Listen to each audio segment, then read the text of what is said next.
माँ का ख्वाब।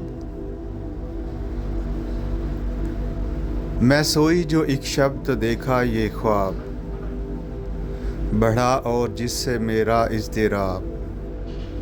ये देखा कि मैं जा रही हूँ कहीं, अंधेरा है और राह मिलती नहीं। लरजता था डर से मेरा बाल बाल, कदम का था दश्त से उठना महाल।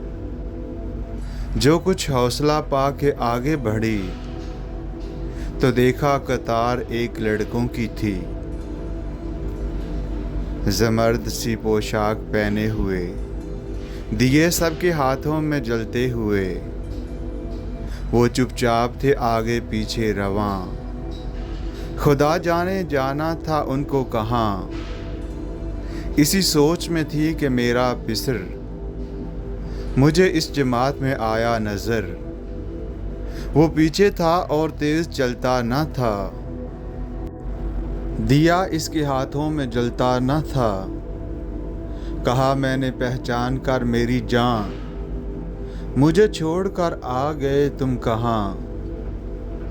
जुदाई में रहती हूँ मैं बेकरार, परोती हूँ हर रोज़ अश्कों के हार।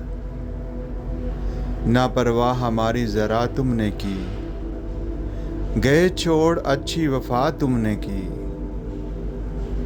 जो बच्चे ने देखा मेरा पेचोताब, दिया इसने मुंह फेर कर यूं जवाब।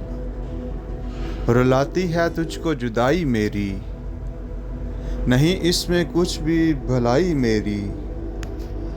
ये कहकर वो कुछ देर तक चुप रहा, दिया फिर दिखाकर ये कहने लगा। समझती है तू हो गया क्या उसे, तेरे आंसुओं ने बुझाया उसे।